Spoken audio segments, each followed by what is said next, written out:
السلام علیکم ناظرین، welcome back to my YouTube channel Mohammad Saleem official. ناظرین، ہانڈی کے اندر سالن کی حالت کیسی ہے؟ کھانا پکانے کے ماہر اس کی خوشبو سے اس کا اندازہ لگا لیتے ہیں۔ اسی طرح بین الاقوامی حالات و واقعات پر نظر رکھنے والے ماہرین اور تجزیہ کار کسی بھی ملک کی اندرونی و بیرونی مجموعی صورتحال کا اندازہ انٹرنیشنل میڈیا پر چلنے والی خبروں اور مختلف ملکی و غیر ملکی سماجی اداروں کی رپورٹ سے لگا لیتے ہیں۔ ناظرین، سوشل میڈیا پر کسی کو فالو یا ان فالو کرنا کوئی خاص بات نہیں ہے، مگر جب کسی ملک کا سربراہ دوسرے ملک کے سربراہ کو فالو یا ان فالو کرے تو یہ خبر میڈیا کی زینت ضرور بنتی ہے،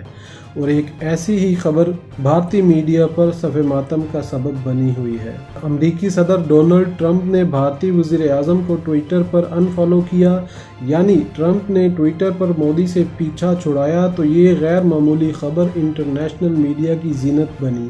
اور بھارتی میڈیا پر بھی کوہرام مچا رہا، جبکہ بین الاقوامی سیاست کی خوشبو کو سمجھنے والے سمجھتے ہیں کہ بھارتی ہنڈیا اب اندر سے جلنے لگی ہے اور اس سے نکلنے والی ہندوتوا نام کی غلیظ بدبو بھارت میں بسنے والی اقلیتوں پر زندگی کا دائرہ تنگ کرنے لگی ہے۔ ناظرین، ماضی قریب میں پے در پہ کچھ ایسے واقعات رونما ہوئے ہیں کہ جس سے لگتا ہے کہ بھارت کی ماں یعنی امریکہ اب بھارت کا دودھ چھڑانا چاہتی ہے، جو ظاہر کرتا ہے کہ امریکہ اور بھارت کے تعلقات خراب ہونا شروع ہو گئے ہیں۔ اس کی بڑی مثال وائٹ ہاؤس کا مودی اور دیگر بھارتی آفیشلز کے ٹویٹر اکاؤنٹ سے ناطا توڑنا ہے۔ ناظرین، امریکہ اور بھارت سرکار کے درمیان خوشگوار تعلقات ماضی قریب میں اس وقت دیکھنے میں آئے جب نریندر مودی نے گزشتہ برس امریکہ کا دورہ کیا اور ہاؤڈی موڈی کے نام سے منعقد ایونٹ کے ذریعے امریکہ میں موجود بھارتیوں سے خطاب کیا، اور اپنے پورے خطاب میں نریندر مودی ٹرمپ کی خوشامد کرتے ہوئے نظر آئے اور پاکستان اور مسلمانوں پر تنقید کر کے ایک جوکر کی طرح تماشائیوں سے داد وصول کرتے رہے۔ Friends, this morning we have a very special person with us. He needs no introduction.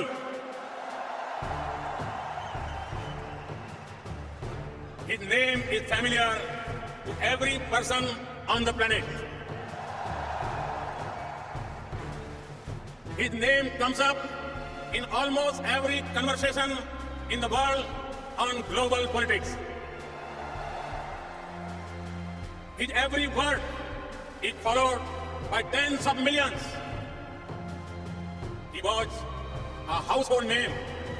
and very popular even before he went on to occupy the highest office in this great country.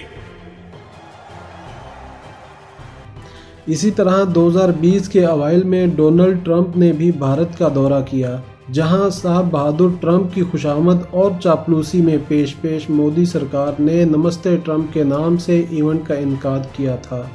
اور اپنی اس چاپلوسی کی وجہ سے مودی سرکار پوری دنیا میں تنقید کا نشانہ بھی بنی رہی۔ ناظرین، امریکی صدر نے اس دورے کے آغاز سے قبل وائٹ ہاؤس کے ٹویٹر ہینڈل سے بھارتی صدر رام ناتھ، وزیر اعظم مودی اور انڈین و امریکن سفارت خانے کے ٹویٹر اکاؤنٹس کو فالو کرنا شروع کر دیا، مگر اس ہفتے کے آغاز میں ہی وائٹ ہاؤس نے یکدم بھارتی حکمرانوں اور آفیشلز کے اکاؤنٹس کو ان فالو کر دیا۔ یہ خبر منظر عام پر آئی تو بھارت کے سیاسی حلقوں میں جیسے کوہرام برپا ہو گیا ہو، اور بھارتی حزب اختلاف کی جماعت کانگریس کے رہنما راہل گاندھی نے تشویش کا اظہار کرتے ہوئے کہا کہ بھارتی وزیر خارجہ کو اس کا نوٹس لینا چاہیے۔ راہل گاندھی بھی بھارت کا بلاول بھٹو ہے، انہیں بھی سوائے رونے دھونے اور بونگیاں مارنے کے اور کچھ نہیں آتا۔ جناب راہل صاحب، امریکہ بہادر نے جو کرنا تھا کر لیا، اب نوٹس لے کر آپ کیا کریں گے؟ ویسے بھی ملکی سطح پر حکمرانوں کا سوشل میڈیا پر ایک دوسرے کو فالو یا ان فالو کرنا ایک اہم مسئلہ ہے جسے آفیشلی طریقے سے ہینڈل کرنا چاہیے، نہ کہ رو دھو کے تماشا لگانا چاہیے۔ دوسری طرف مودی سرکار کے حواری کہتے ہیں کہ دراصل وائٹ ہاؤس نے اعلیٰ بھارتی عہدیداروں کے ٹویٹر اکاؤنٹس اس لیے فالو کیے تھے کہ وہ ٹرمپ کے دورہ بھارت کے حوالے سے آگاہ رہ سکیں